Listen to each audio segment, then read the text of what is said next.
everyone, hope you're all doing well. So this is a bit unusual, not necessarily my regular content, but I must confess, almost just like everyone else, I have been trying to get into more of AI use, and also I'm learning some data analysis and data skills, and I've been using this to help myself. So I've just come into this preview. I think it happened yesterday, not preview, presentation. I think they had it yesterday about the Chat GPT-5, and I think a lot of us have been looking forward to it. I even thought at some point that it came out, and I think I mentioned it to someone. They're like, no, it's still the 4.0 that was out at that time. But anyway, now finally we have the 5.0. Well, not 5.0, just GPT-5. So I just want to talk through. It was an hour long, and over an hour plus presentation, so a lot of information there, and I just want to, my own understanding, this is just my thing, my own understanding is also to help me refresh what I learned from that presentation. What are some of the key things that GPT-5 can do, and how does it differ, from the other GPTs? So like I said, this was launched yesterday. So today is 8th of August. This was launched 7th of August, 2025. And they said it has deeper reasoning level than the previous models, GPT-3 and 3.5 mini and whatnot. It is really super smart.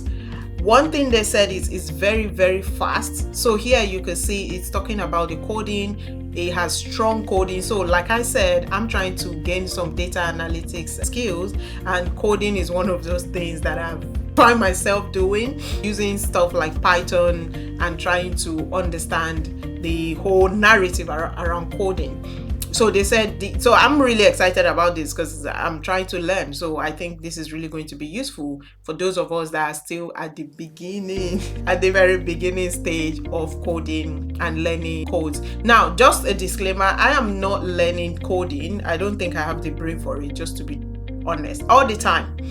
I'm not learning coding to go into pure development, tech, and web, all those kind of jargons. Not really, I'm not doing that. I just want to learn some of these skills to enhance my own work. So my research, for example, when I have huge data sets, how can I use something like Python or even other software or other tools to help me analyze those data, understand them, do research, put out findings and all of that. So that's what I'm using it for. Sorry for the rambling. As you know, I'm a lecturer, I talk a lot. So they use it to develop games. So for those that are interested in coding, you can use it to develop games really, really, really fast. In the presentation, writing, this is one of the parts that I am interested in. So I like the fact that this helps or can help in writing and can be more, the way they presented it, it can provide a more humanized response to some of your writing queries. So it can be very compelling. It can give you flow of discussion. It also has memory. Obviously, I think the other tools or models also had memory, but this one has memory of what you were discussing prior and link your sentences way better than before. Then there's discussion around health. So again, my field is around health. I do public health. So things about articles, understanding research, crunching some of these really complex research evidences that are out there for layperson. So for example, if I publish an article, obviously I may not have written it for a general population use. So using a tool like this can help me bring it down or simplify it in a way that is easier for everyday person to really understand. They don't have to have a health background to be able to get understanding of what my research is about. And I think because in general, I think it's estimated that research takes about maybe over 10, 15, 17 years to translate into practice. So knowledge from research, it takes a long time before we actually use it in practice. But with this kind of really easy, digestible way of really crunching huge information or jargons from different fields, it can be way faster and shorter that your average person understands, oh, this is the research, this is what it means for my practice, and can adapt it as such. So I am excited about that. I think that's just one of those things that I'm interested in. You can have it write. So this is a comparison about write poem and just how it compares. Why this is very short and maybe not up to par. This one is more interesting in the way it's responded to it.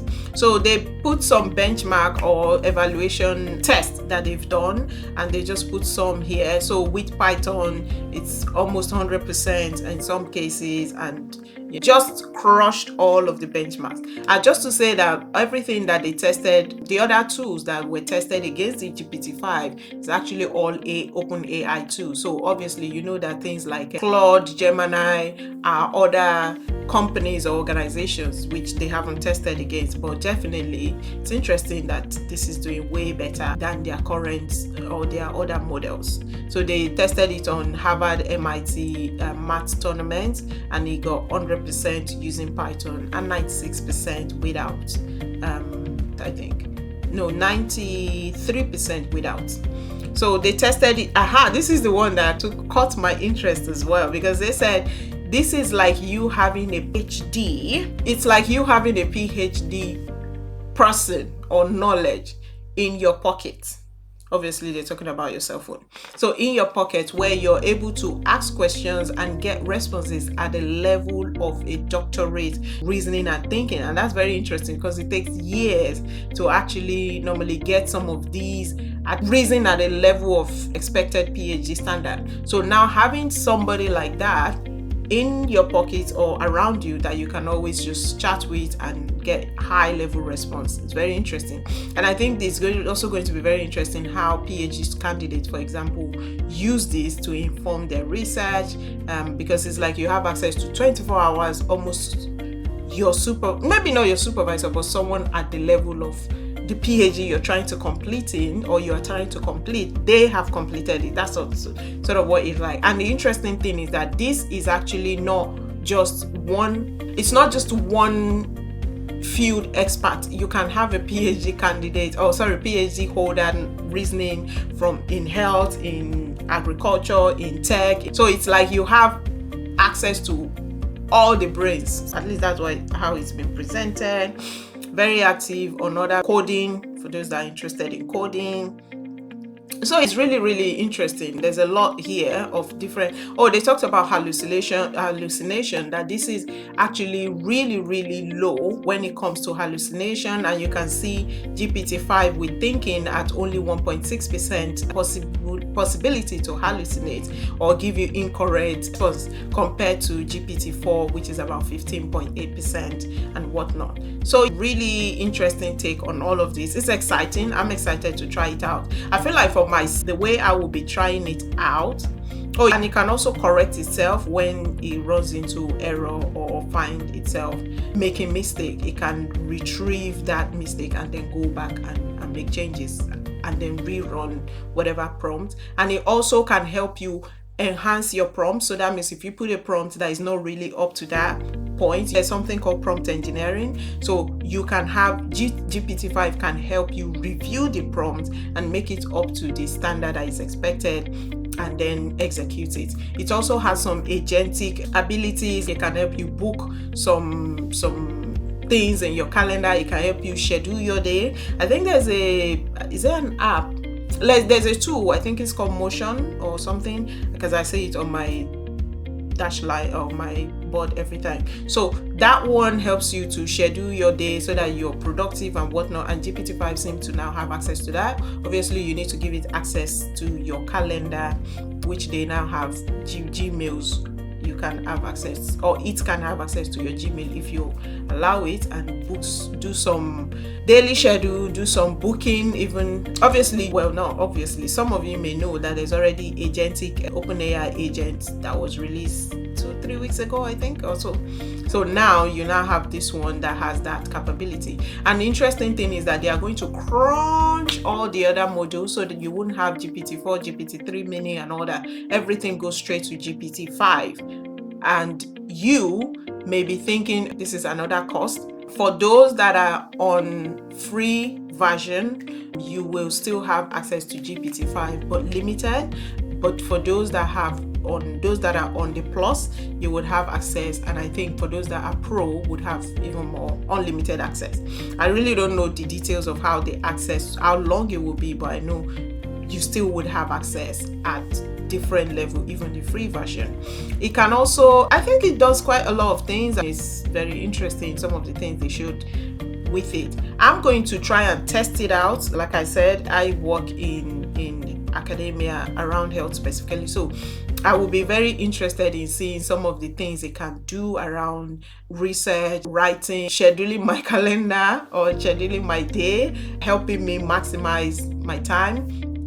And for you may be a student, I think this is also something I'm excited. I actually think I'm going to be, the more I learn about these things, I know these things are not going away. As a matter of fact, they were talking about how this can even expand to running things over weeks, not just minutes, seconds, but over days, weeks, months, who knows how long. That is how they are thinking to expand it. So it's going to be quite big. So I am going to try and see more and more. I've already started, but I'm going to more and more see how I can crunch it into my daily workflow, and also into even using it to do my job and help people as well.